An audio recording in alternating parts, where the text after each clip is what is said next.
afternoon, everyone. Thank you for attending today. I'm Dina Patel from the Student Enrichment team. Okay, so this week the team are celebrating International Women. It's normally International Women's Day, which is tomorrow, 8th of March, but we're doing a week long of activities and events across all the campuses. So we're launching the week with our guest panel today. Okay, so we've got 3 guest panel members who will be sharing their journeys with you, okay, and maybe looking at some of the barriers and challenges that they've faced along those journeys, and hopefully by the end of the session you'll be motivated and inspired with looking at how you're going to go on your career journeys going forward. Okay. So the first guest panel member we're going to invite up today is Verity Hancock, the principal for Leicester College. Hi, I got the brief. Thanks, thank you. So, yeah, that's me. Quite a recent picture, not too old. I got the brief, I'm wearing purple. This is the only thing I've got that's purple, so I'm a bit hot. So, I apologise. This is not just applicable to women, by the way. It's also applicable to everybody. So, just a little bit about me. Yes, I'm the principal and chief executive of Leicester College, and I've been doing this job so long I can hardly remember when I took over. I'm in my 10th year, actually, doing this job. Now, it used to be the case that principals did large numbers of years, but actually that's less the case now. So people look at me as if I'm an old veteran and I've been doing it for years, but it is feeling now like I'm one of these sort of elder statespeople of the college sector, which is really odd. I certainly didn't set out to be a college principal. I don't think anybody, goes through primary school thinking I'm going to be a college principal. That's not necessarily anyone's plan. I think the first thing I'd say to you is that some of you will have quite a clear idea of what you want to do, and the fact that you're at Leicester College suggests that you've got a much better idea than a lot of other people actually, because most of you, not all of you, but most of you would have chosen a vocational path that you're interested in. But it's really important to say, don't worry if you don't know yet, and don't worry if you decide to do something different and you want to change your mind, because you've got long lives ahead of you and there's loads of time to change your mind and to develop your plan as you go along. I certainly had no real idea. I think if someone had actually sat me down when I was about 14 or 15 and asked me some really basic questions, such as, do you want to be inside or outside? I think I wouldn't be standing here now, because I would say outside, because I was really keen on the outdoors, but no one ever, we had no careers advice whatsoever, absolutely nothing. This is back in the 1980s. No one asked me those simple questions. So, you thought, well, you're quite good at schoolwork, you're expected to go on to A-levels, and I was quite competitive with my parents. I don't know whether you are, but I really felt that I knew I wasn't as clever as my mum, who's possibly the brightest person I've ever met, but I did know that I was as clever as my dad, who I probably had a bit more in common with, and quite like him. Both my parents went to Oxford in the 1940s, which is, my mum got a scholarship, which, for someone, their education had been disrupted because of the war. So, they were obviously reasonably bright people. And I was competitive with them, and I thought, well, if they went 40 years later, why shouldn't I? And the school were not particularly helpful. I went to a comprehensive school, it was an ordinary school. It was fine, but they weren't particularly helpful. I wasn't the most popular student. Not because I did something wrong, but because I sort of went under the radar and wasn't that popular. So I did a lot of work on my own, and I talked to my parents a lot. And in those days, they had an entrance exam to get into Oxford, which they don't do now. It's all on interview and grades. And if it had been on a grades when I went, I wouldn't have got in, because my grades were nothing special. But I did the entrance exam, and I decided that I was going to go and do law, because I thought there'd be a sort of level playing field. And I was quite attracted by law at the time. I thought it might be a bit glamorous. So I did the entrance exam, and I got asked for interview, and I must have done well enough because I got in. And going to Oxford in the 1980s, the vast majority of people there were quite different from me. They'd been to private schools, a lot of quite wealthy people there. Someone who was a friend of mine there is now one of the wealthiest men in the country, and my dad used to say, "Why didn't you go out with him?" I said, "Yeah, well, you know, I don't fancy him, so." But yeah, but he's really wealthy. He's a very nice person. So I met a lot of very interesting people there, but I did always feel, you know, I did find a lot of people there who were more like me, and there were people there who'd been to state school. But I think it could have knocked my confidence a bit. It took me a couple of terms to settle down and realise that I had every right to be there. Every right to be there. The staff had seen potential in me, and in the end, we all got the same degree. All these people who'd been to private schools and had privileged education, and you know, we all got the same degree in the end. So, you know, I had every right to be there, and it was a fantastic experience. And never think that you don't have a right to be anywhere if you want to be there, because you do. But I decided very early on that I wasn't really interested in law. That was a bit better, wasn't it? Because I'm doing a law degree. I think I knew within 3 weeks that it wasn't really my subject. Law is it's not creative. And it just wasn't something I knew that I was going to want to spend my life doing. So at the end, I did persevere with it, and I got my degree. And at the end, lots of other people went off to become lawyers and, you know, solicitors and barristers. And I really didn't know what I wanted to do. But the only thing I really enjoyed was working at my dad's office. And my dad worked for City and Guilds. Is anyone here doing the City and Guilds? Yeah. My dad worked for City and Guilds, which is an awarding body, largely for vocational education. And I went there when I was 15 as a kind of, you know, temporary job. And it was a really diverse workforce, really diverse people from all over the world. The first person I worked for there was the son of a Bedouin chief, you know, who pitched up in London sort of 40 years before, and he was fantastic. And everyone was so much more interesting than a lot of the people I'd grown up with. And I loved it, and I liked the environment, and I decided to stay, and I got a job. And I got into the whole idea of vocational education, albeit from a slightly different perspective. And really, from there, as I said, I've never had a plan. I've just seen opportunities.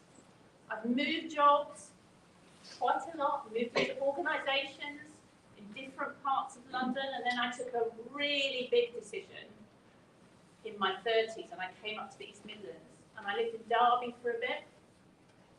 I've never lived anywhere else other than London and the South East. Came up to the East Midlands, did a big job, which was a public service job, funding further education. That's when I first came to Leicester College to talk to their governors. I had never worked in a college when I got the job as principal.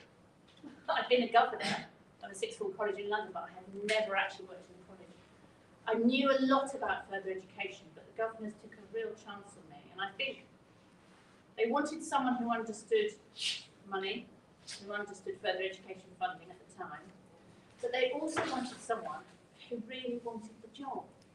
And I pitched up on the first day thinking, really, this is just for experience. I'm never, ever going to get this job. I don't know enough. And at the end of the day, I realised that none of the other candidates really wanted it. You know, nobody lived anywhere near Leicester. Nobody really cared about Leicester. I'd moved up and I was living near Leicester. And I did care about it, and I still do. And I think the governors understood that I was someone who was going to stay, and I was going to put everything into it, and I actually really wanted to be here. And they gave me the job. And nearly 10 years later, I'm still here. I think it's safe to say I've never had a boring day. I know lots of you will have had several boring days. I'm sorry.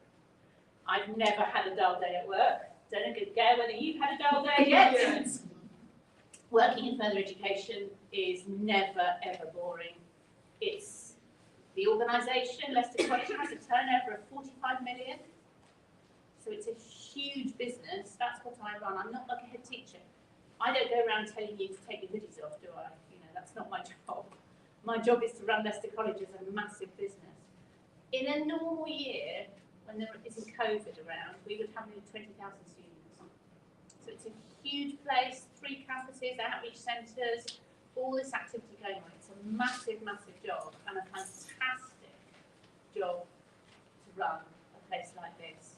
Fundamentally, it matters because it's all about education, it's about your education, and about making sure that you're all going to do something that you love and then can move on to the next thing. So I've never had a plan. I worked hard. I made friends on the way up. I made allies. I had mentors. I took opportunities. I always wanted my boss's job. One of the ways to keep going is to always want your boss's job. But don't feel that you have to stick with something that you no longer enjoy. You know, most of the jobs that you'll probably go on and do didn't even exist when I was not getting any careers advice at school. I didn't touch a computer till I was in my 20s. I didn't send an email till I was in my late 20s, can you believe it? Things really change, and they'll change again as you move into the workforce. So that's a bit of, just a very brief bit of my story, and I don't know whether anyone's got any particular questions or anything you'd like to know. Don't be shy. Have a think of a thing. You've got a question there, go on. Hi. When I'm at home, I get bored. When I go to college, I don't get bored because I'm doing subjects, I'm cooking, I'm with people that I speak to, I'm doing stuff like this. So I don't get bored there. When I'm at home, sometimes I have nothing to do. Even watch TV, sometimes I get bored. So it's kind of fun here. It should be fun at work, but basically when you get into the workforce and your holidays are less and you're working every day, you won't mind being bored at home, believe me. You'll be desperate to go home and be a bit bored. And then you'll probably have a family and then you'll never be bored again because no one will ever let you sit down as long as you do. So enjoy a bit of the boredom. But the fact you're not bored here is really important. Because I remember long swathes of time at school which were quite boring. So that's good. Hi. Would you get another job, like something else? It's a really good question. I'm 55, which is hideous, isn't it? I don't know. It's 55. You know, on surveys where you have to tick your age range, and 55 tips you into the next one. It's like it says, are you aged 55 to 64? And I've just started having to tick it. I certainly would never go and run another college. What's the point? Leicester College is the best and would be never one. I don't think I'd want another job as stressful and with as much responsibility as this. Some days I think I'd happily go and sit on a till in Morrison's just because it would be relaxing. I think what I'd quite like to do is pick up a few part-time things. But I might decide to be trained and do something completely different. It would be nice to do something more practical, having done stuff that's really kind of managerial for a long time. I don't think I can quite afford to retire yet then. So yeah, probably, but not another big job like this. Anyone got any other questions? You can think about your questions. You can ask some more questions towards the end as well. So you might think of something else. Oh, I should have asked that question. So don't worry. You don't have anything right now. Something pops up. Thank you very much. Thank you.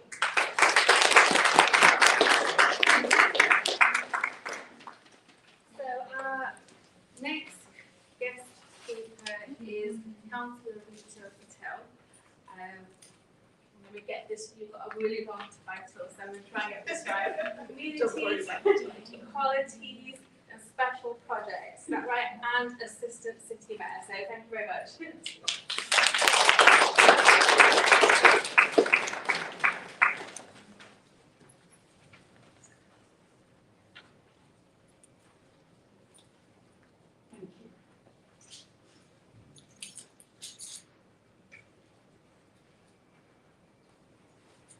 It's the first time I've met Verity, and it was really interesting hearing what she had to say.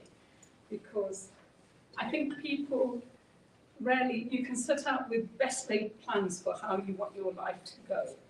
But I think life usually, or in my experience, throws things at you at the most unexpected times.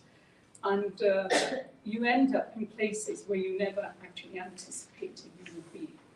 So this morning, I know my title is about being an assistant mayor and being a politician, but I just want to take you on a little bit of a journey, my journey. And I want to speak to you about the things that I've learned along the way, because there are some things that I wish that someone had told me when I was your age about the kind of challenges and the kind of lessons that you learn, and that failure and allowing yourself to try things and fail at things is not a problem. In fact, it's a gift, because you learn what you're not good at, you learn what doesn't work in your life, you learn about why it's important to have something, a central principle, some values that you hang on to, because they are the guiding light, as it were, in your life. I came to Leicester at the age of 7 from India with my parents. My father came in 1964. We joined him in 66. I've grown up in Belgrave in Leicester. I went to school locally. I didn't go to university to begin with. In fact, I studied at Leicester College, but it used to be known as Charles King College at the time. So I studied and I did some of my banking exams there, because my first job was in banking. And why did I go for a banking job? I went for a banking job because I felt that's the kind of thing that my parents wanted me to do. You know, they were both qualified teachers in India. My father tried to qualify here. Well, he did qualify here as a teacher, but in those days, black people found it really difficult to get jobs as teachers. And so we ended up working on the buses and then working for the DHSS. But anyway, I went into banking, studied banking, got onto an accelerated training scheme, and there I learned my first lesson. And my first lesson was that people in the bank told me at the age of, I think I was about 20, that the only reason why I had got onto the accelerated management scheme was not because of my ability or my experience, but because my face happened to fit. I was a woman and I was black, and that's what they needed at the time. So they told me, and I believed it to an extent, that, you know, maybe that was true. And maybe, you know, maybe it was about making up quotas at the time. But the one thing that my parents had taught me when I was very young is that we're on this earth for a very short time, and it's our duty to leave this world in a better place than we found it. It's our duty. It's only when we do things for others that actually our lives have meant something. And that for all of us, we have to operate with a each one teach one kind of mentality. We have to learn from others, and we're also capable of sharing what we learn and teaching others. My grandmother in India always used to say, no one is too young to give advice and no one's too old to take it. And in my experience, that has been true. That is why this interaction today is not about just me, Verity, the other speakers, sharing with you what we're learning. It's also about hearing live and direct about what you're experiencing and learning from what you're experiencing. The world is changing at a rapid pace. At the weekend, on Saturday, I spoke at a Muslim conference on how we build unity and peace in this world. And I think one of the most important things is to have humility, to have try and build bridges of understanding between people, so that through the each one teach one method, so that actually we learn to appreciate people as human beings, rather than just seeing their gender, just seeing their color. We are very used to, in this society, putting people in boxes. So I wasn't really happy doing banking, if I was truthful. And at the same time, because I wasn't happy, I used to do lots of voluntary work. We started a girls' club called Belgrave Girls Youth Movement. We were a very, very young teenagers at the time. And that eventually evolved into a women's organisation called Belva Benner Women's Organisation. And eventually, we had about 5,500 women and girls who were members. We did all sorts of things, locally, nationally, internationally, but it was based on the fact that we as young women believed nothing was impossible, that we were going to change the world and make it a more just place for everybody, because we had this burning desire to make a difference in the society that we lived in the communities we lived in. We saw the inequality, we saw the hardship and the struggle of people, and we felt that it was our duty to do something about that. Belva Benner grew as an organisation, and as we organised around the country, up and down the country, we then decided that in this city, in our communities, women were coming to us saying, it's all very well you doing things for women and girls, but you also need to be doing things for, generally for people, for men and women. So we decided to go on a journey to build a centre of our own. When we started, people laughed at us. When we said we were going to build a modern centre, they laughed at us.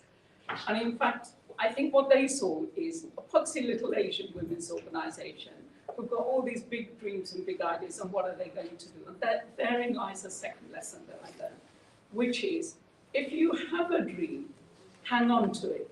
Organise with people around you. Build a team, regardless of what job you're in, whether you're a chef in a restaurant, okay, or whether you're actually working in an office, or whether you're working in local government. What you need to do is build good people around you, a good team around you, particularly with people who excel at things and skills and experience that you don't have. Find the people who are best in their field and work with them. And how did we, as a small women's organisation, based in 2 terrace properties, build a £20 million centre? That's how we built it. We took our passion, we found the people who could help and support us. We never gave up on our dream. It took us 15 years to do it. But we opened that centre, we raised the £20 million, and I often get asked, well, how did you start?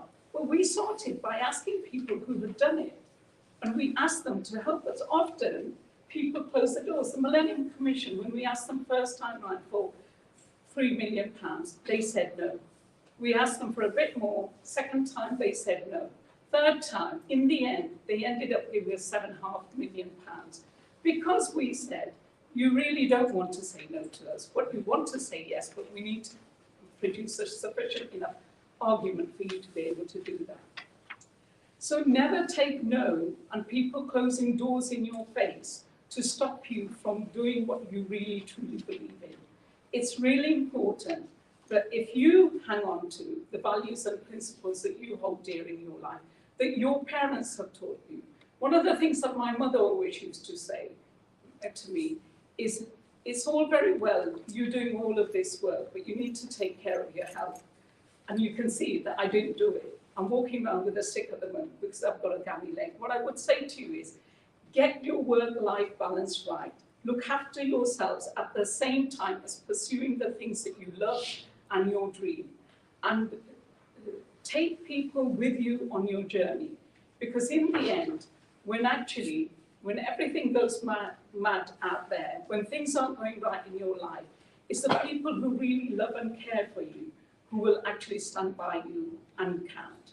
So from building the £20 million People Centre, I left People Centre about 2009. And all along the journey, I had always, as a young person, been a member of the Labour Party. I had helped on all of the elections and things. I had no desire to become a politician. And this is why I was saying to you at the beginning, sometimes you end up where you never intended to be. But I still have a burning desire to create a more just world for everybody, to ensure that what we do together, and we build that unity, and we bring that equality and unity and peace to the world. I have worked with a particularly strong group of women. I have had the opportunities to have all sorts of accolades, and at times I've refused those accolades because it's been about teamwork. It's about never forgetting that no one individual necessarily achieves anything on their own. It's always with people around us, but also people who have gone before us. We stand on the shoulders of people who've gone before us. So yes, I've got a big title now. It's around equalities. I asked for this job because it meant so much to me. I was an assistant mayor of the largest department in the council before, in my previous term, adult social care, and I had to make some really hard decisions at that time. But I have worked and learned along the way, and what I would say to you is, never stop learning.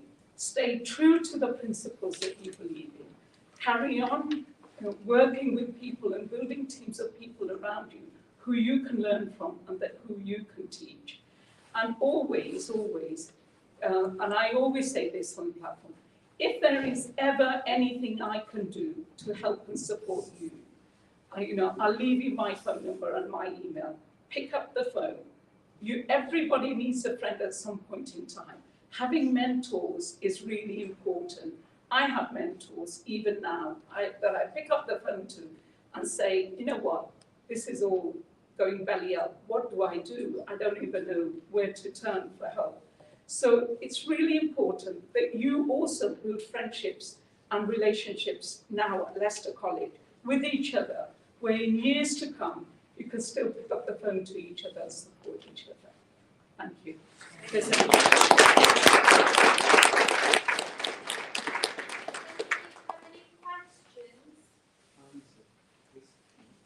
I've been shopping with Doug on the weekend, and I like to save money. And he made me like £20 just in one shop. I was still not going to give him about saving my money up. So after I would like had my family, my dream is, if like any of my 6 months a car and go to buy a car.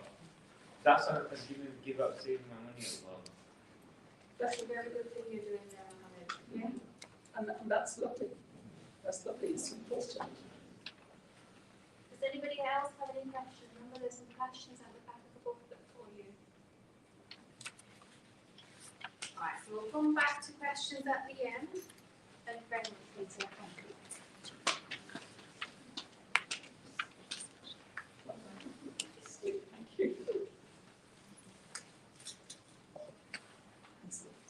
So our next guest speaker who's coming up is Gail Pringle. And Gail is the head of student services. I wish there was. Let me get that right. Head of student equalities, diversity and inclusion at Leicester College. The tongue twister of a title. Thank you. I was just listening to what Verity said about always thinking, you want your boss's job. Might mention that to Zoe. I think you could really explain that. So I just wanted to talk to you a little bit about my journey. I think it's important because it's really shaped what I'm doing now and how I've got here. So my parents are Jamaican. They came to this country as immigrants. I was actually born in Birmingham. And I lived in Jamaica for 3 years. So I was very young. I lived in Jamaica from the ages of 3 till 6. But I say that because when I came back to England, I came back to Leicester. And all my education has been in Leicester. But for me, it felt as if I was coming to a new country because I was so young. So my experiences coming to Leicester and going to primary school, going to primary school in Braunston, which is a very wide working class area, going to secondary schools. I mean, I, as a young person, as a child, faced a lot of racism and discrimination. And I think it was more around in the 70s, that curiosity about, people wanting to touch my hair, people wanting to touch my skin. For the older ones of you in this room, you'll hear about the British National Party, the National Front. They were very big in Leicester. And they were very big in Leicester at the time when I was growing up. So it was actually quite a difficult time for me. Going on to, I was actually quite studious. People have talked about their mothers, and my mum was a real big influence on me. She was a nurse, worked at Leicester Royal for about 30 years. But she always said to me and my brother and my sister, you've always got to work harder.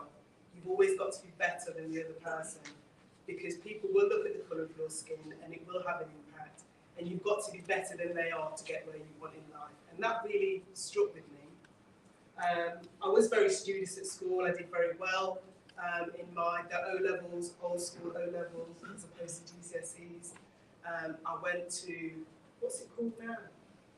Wiggiston Collegiate. It's Regent's College, which is now part of QE, which is where I did my A-levels. And because I was the first one in my family to go to university, I really didn't have that reference in terms of, well, you know, help or support or guidance on what to do. So I thought, well, actually, I better just do something that I'm interested in, because I know if I do a degree, I'm going to have to do it for 3-4 years. So I'm a talker. I did media and communication studies because I thought, you know, that you looked interesting. And I also did it because it was as far away from Leicester as possible. So I studied in Wales. I thought, well, I'll go to another country. Did that for 3 years, really enjoyed it. For the first time, met people from all over the world, from Africa, from other parts of the Caribbean, and you know, got involved in the African Caribbean Society, which was, it was a club where we did lots of social events, and really got interested in other places and other cultures. And as a result of that, you know, started to travel. So I travelled to Jamaica because that was where my parents had been from. We were quite a poor family, so, you know, my holidays were a caravan in Chapel St Leonard's. You know, it wasn't even Skegness, it was Chapel St Leonard's in a caravan for 7 years with the dog in the back seat. But when I got a little bit older, I not used those friendships, but I was encouraged to kind of learn about Africa and where I was from. So, you know, I had a friend who I very recently reconnected with, actually, who lived in Zimbabwe, in Harare. And she said, oh, you know, after university, you must come and visit. So I did. For 3 months, actually, I went to Harare.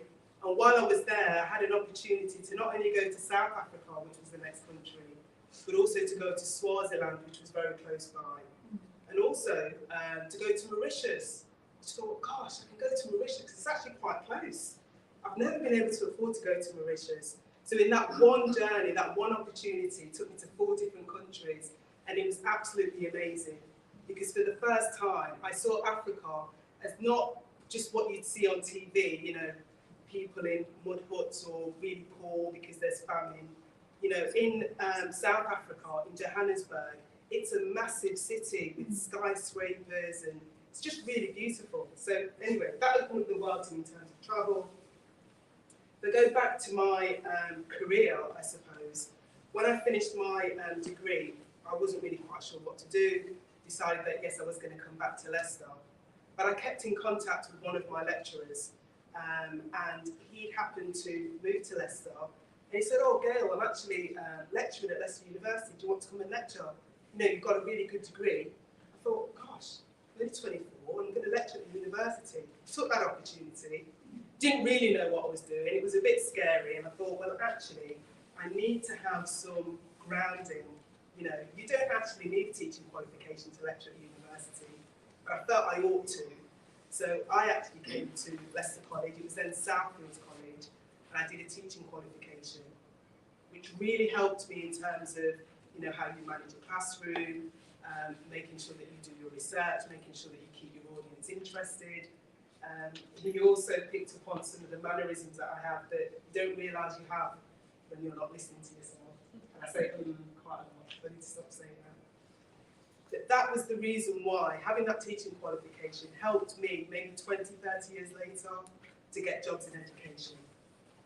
I didn't set out to be a teacher or to work in education. This is my first job in FE. I've only been here since June. I have worked with adult learners. And I've had so many different jobs. I started listing them. I'm on to 2 pages. Started off doing a paper round. That was my first job at 12. Worked in a butcher's. Worked as a glass collector because I was too old to work the bar. When I was old enough to work the bar, I worked the bar. I worked in a cinema. I think I know all the lines. So Honey, I Shrunk the Kids, and I worked there for so long. What else have I done? I've just worked in lots of different jobs, and I've taken those opportunities, and I've faced those fears about not being able to do the whole job, and I think I can do most of it. Or if there's an opportunity, I think I could do that. And I've been in roles where once I've got my head around it and I know what I'm doing, I think, well, actually, I could do that person's job. Or the person that's managing me, they're not that bright, or they're not that much more clever than I am. I could do that. And you know, you take those opportunities. But I think always it's about facing your fears a little bit, going for things that you might get knocked back. I've been knocked back several times, but it's about how you get up, how you learn from those knockbacks. There's a saying that I use with my children all the time. You know, if you don't lose, you either win or you learn. I've got a 15-year-old who's taken up boxing and he doesn't actually want to fight yet. But I keep saying to him, it's learning. You know, you've only been boxing for 18 months. You took up boxing in lockdown. You know, these children that you're boxing against, they've been boxing since they were like 5, 6, 7, 8. You're fine, you'll get there. And it's about having that integrity with everything that you do. I think I'm going to finish with saying that, you know, integrity is everything. You can do things. You will get knocked back. You will face prejudice. You may face racism, sexism, homophobia, ableism. But we have to face these things. It's a part of life, unfortunately. It's about how you deal with them. And it's about having that integrity. Because if you don't have integrity at work or in your relationships, you know, you have to live with yourself.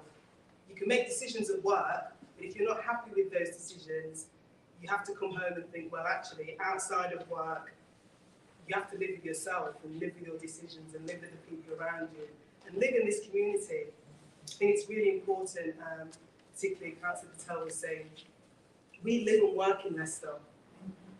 Most of my work in life has been in Leicester. All of my education has been in Leicester. And I think when I move on from this job, I'm not moving on yet. I've not been here very long. I've only just got here. I've been here for a couple of years.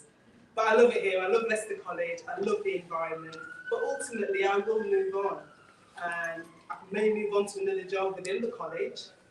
But it's about, you know, you come away from your work and you live in your community. You see your friends and your family and your relatives and your colleagues, maybe at the shops. And, you know, you just have to be clear about, did I make the right decision? You may have made the wrong decision, but if you made it with integrity, then I think that's the important thing.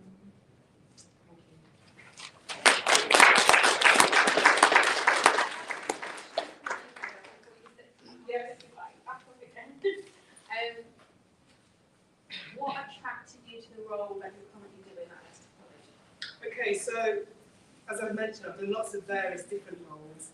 The main thing that attracted me is that I felt it was an opportunity to do good, really.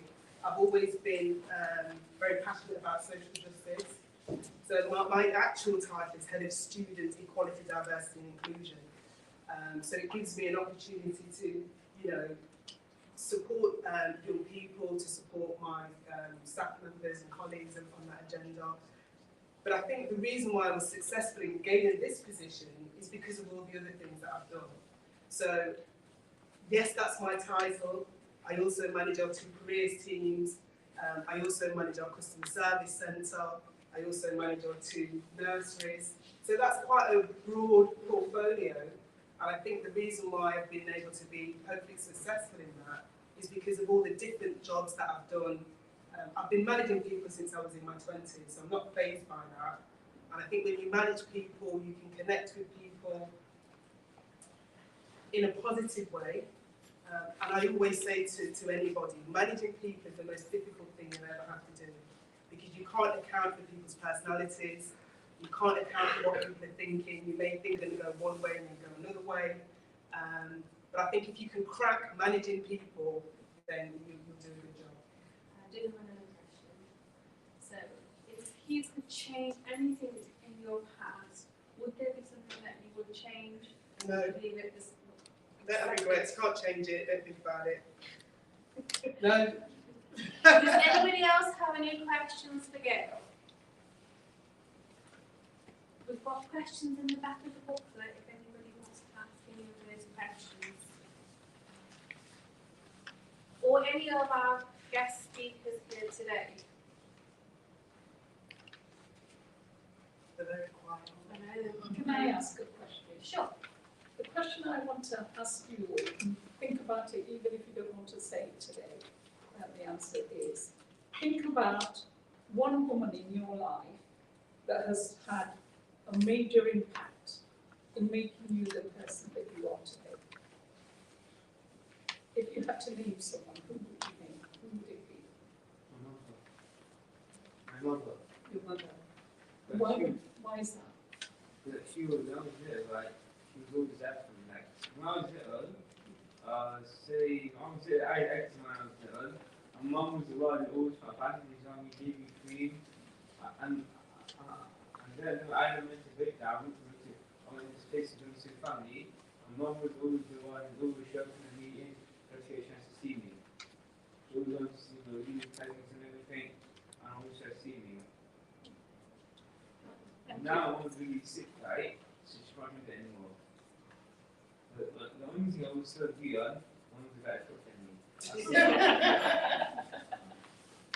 Can I say something about my mum? Because I think all of this are often shaped by our mothers.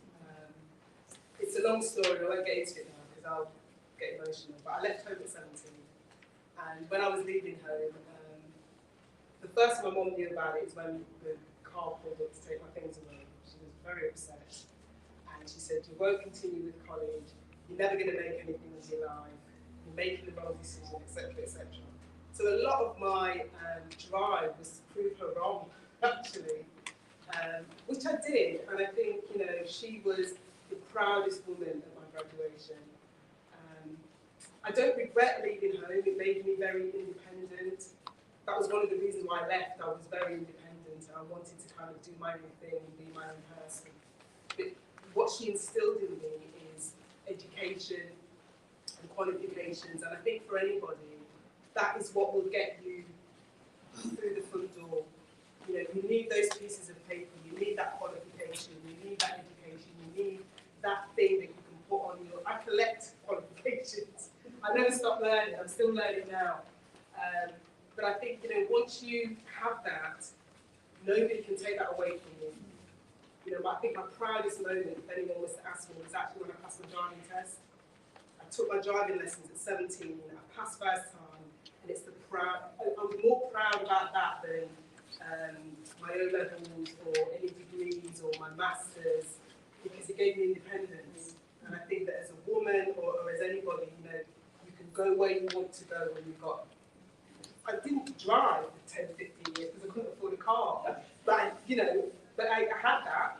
And I'm now teaching my son to drive, which is a very proud thing for me. But his reverse parking's better than mine. I'm impressed that you're daring to teach a family member. No, well, these are private lessons. He can drive. I'm just making sure he's ticking over when he eventually takes his test. But I was like that. For the first couple of times I was in the car, and I did have to have a drink afterwards. I was 17, and I had lessons, and they weren't that successful actually. Because I had this little bloke, and he was used to teaching male apprentices, not young women, and you see love, what you did there, love, you see love, what you did there, love, what you did that, love. And I asked my mum to take me out to let me drive around to the countryside to get some practice, and I didn't realise that she was just going to be freaked out. We didn't have dual controls on the car. She was going for them, she was going for the brake, and the side. and she was clutching the dashboard. Yeah. That was me. And it was awful. And we got back. I don't know how we managed to get home. And I opened it and I slammed the door. And I stopped into the house and I said, I am never going out with you again. And she stormed after me. And she just wrestled me to the ground and started smacking me in the head and pulling my hair. And we rolled around on the kitchen floor trying to hit each other. I was 17, we hadn't had a physical fight for a long time. Over and over, trying to punch each other. And my sister, who was 3 years younger, she came in and she went, "Stop it! Stop it, you two!" Like this. That was the last fight I ever had with my mum. And she lived till she was 86. So, it wasn't bad. But yeah, driving, don't do it. Don't roll around on the kitchen floor. At least not with a family member. So actually, I want to just something that Rita just touched on. Just want to remind everybody. So you would have had some student communications go out last week on Monday, and you will have a follow-up communications going out today. We do have a competition that we're running this week. So we are asking for students to put in submissions, either in the social spaces where we've got some display boards, where you can just write a little paragraph about which female inspired you the most in your life, or you can do an online submission with a photo and a short paragraph. We've got links on the emails so that you can contribute. Anybody who's selected to be used on social media will receive a £10 gift voucher, but we would like you to share with us which female has inspired you the most in the past or is currently inspiring you. Okay? So thank you very much for attending today. We hope you've enjoyed the session that you've participated in today. If you do think of any questions, email them to set@leicestercollege.ac.uk and we will forward them on to our panel members later.